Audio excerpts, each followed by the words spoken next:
और साउथ में। तो ये अपने 10 हो गए, 10 हो गए ना। ये हमारे भारतीय 10 क्वेश्चन में 10 रीजन हो। हमारा रीजन कौन सा है? एनसीआर 2। एनसीआर 2 में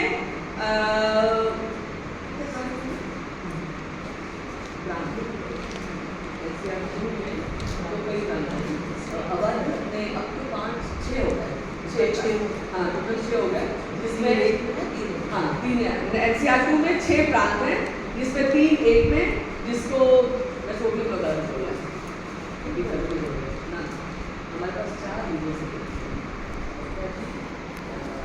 संतोष गोधा PhD है वो, डॉक्टर संतोष गोधा उदयपुर में रहती हैं, निदर्शना गोवानी मुंबई में रहती हैं, और हम डॉक्टर शुक्लाकर बनारस में रहते हैं।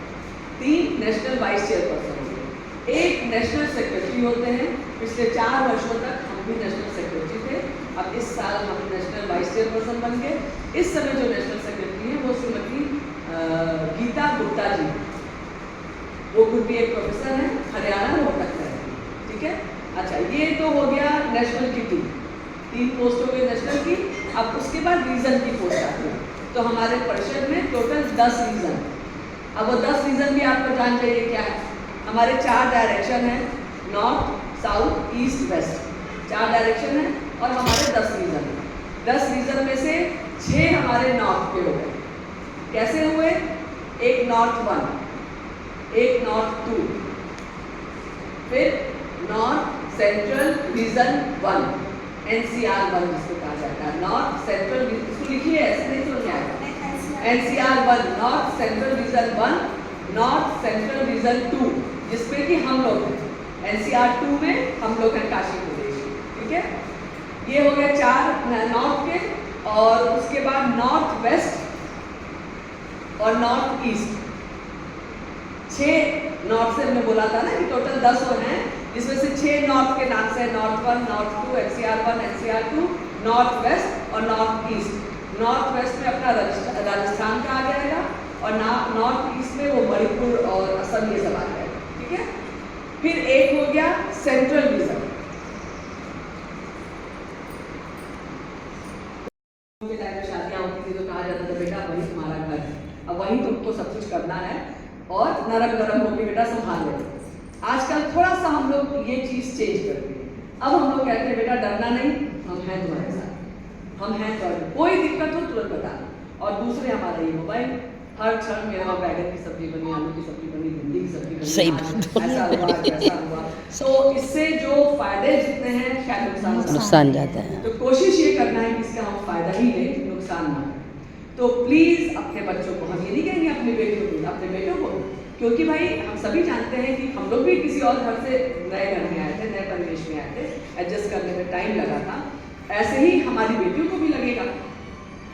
तो जो बेटी हम ले आ रहे हैं उसको भी होमली फील हो हमारे घर में, इसका भी हमको ध्यान देना है। इसके लिए उसका हस्बैंड रिस्पॉन्सिबल है, हम तो है ही हैं एज अ सास, लेकिन हस्बैंड से वो ज़्यादा क्लोज रहेगी नेचुरली।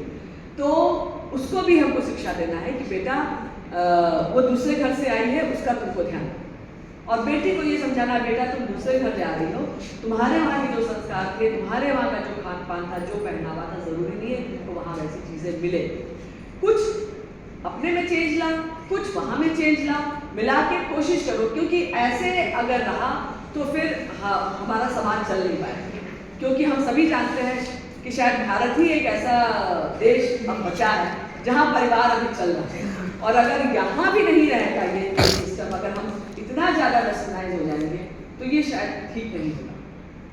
पूरी दुनिया की निगाहें हमारे ऊपर है, हमारे देश का नेतृत्व इतना अच्छा है कि पूरी दुनिया की निगाहें हमारे ऊपर है, और हम अगर अपने परिवार को एक अच्छा संस्कार नहीं दे पाएंगे, परिवार को परिवार नहीं रहने देंगे, तो हम कहाँ जाएंगे।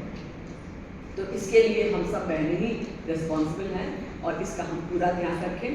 सभी शाखाओं से 10 सक्रिय महिला कार्यकर्ताओं की लिस्ट मांगी गई थी, उसका भी यही यूज़ है कि जो हमारी ये महिलाएं रहेंगी उनको, उनका काम ही यही रहेगा कि पहले परिषद में अपने शाखा में देखें कि हमारा सारे परिवार जो हम हैं इसमें सब सुखी है, संपन्न है, कोई दिक्कत तो नहीं है किसी को। उसके बाद आसपास अपने पड़ोस में देखें कि भाई पड़ोस में कोई कष्ट है, अगर उन्हें वहाँ कुछ रीजन में रीजनल सेक्रेटरीज होती हैं, जिसमें से एक है कविता जी, और ऐसे हमारे 4 नेशनल सेक्रेटरी हैं। हमारे रीजन एनसीईआरटी में 4 रीजनल सेक्रेटरी हैं महिला समाज, जिसमें से चारों में से एक है कविता जी। फिर रीजन के नीचे प्रांत आ गया। प्रांत में 4 रीजनल सेक्रेटरी हैं। रीजन हमारे एनसीआर रीजन में महिला सहभागिता की 4 रीजनल सेक्रेटरी, जिसमें से एक डॉक्टर कविता है, 3 और। तो कविता जी के अंडर में 3 प्रांत है, काशी प्रांत और गोरक्ष और प्रयाग। ये 3 प्रांत है कविता जी के। तो ये 3 प्रांत हो गए, हमारे काशी प्रांत हो गए, और काशी प्रांत में 32 शाखा है। 32 शाखा। एक सृजन शाखा है, जिसकी आप हर शाखा में एक महिला संयोजिका होती है, एक शाखा के अध्यक्ष, एक सचिव और एक कोषाध्यक्ष और एक महिला संयोजिका। ये 4 दायित्वधारी हैं। चलो ये तो हमारा नेशनल स्ट्रक्चर हो गया। अब महिला सहभागिता। महिला सहभागिता में हमें क्या क्या करना है वर्ष पर्यंत।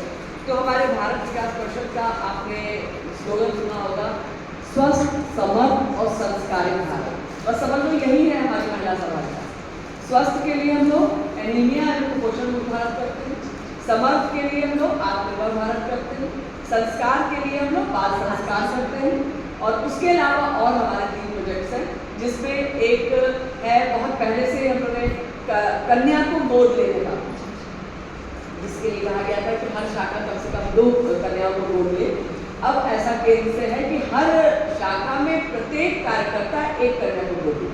मतलब जितने ज़्यादा, ये इसका मतलब ये है कि हम समाज से जितना ज़्यादा जुड़े, जितना ऐसे लोगों को, क्योंकि हम सभी जानते हैं कि ये एक एलीट ग्रुप के लोग इसमें ज्वाइन करते हैं, और जो ऐसे लोग हैं जिनको हमारी आवश्यकता है, जिनके लिए हम कुछ कर सकते हैं, उनके लिए हम जिस भी तरह से सेवा करें, तो कन्या गोद लेना उसी में है।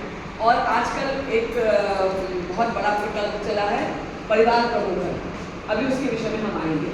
पहले एनीमिया के बारे में शिल्पा ने आपको बताया होगा। एनीमिया क्या है, हम ये नहीं बताएंगे एनीमिया क्या है, हमें एनीमिया में करना क्या है। एनीमिया में T3 पे हमें फोकस करना है। T3 क्या है, पहले हमें टॉक करना है। टॉक मतलब अवेयरनेस, कि हम जागरूक करें लोगों को कि एनीमिया क्या है। इसके लिए पोस्टर्स बने हुए हैं, वो पोस्टर शशि बाबू के पास भी होगा, आपको जो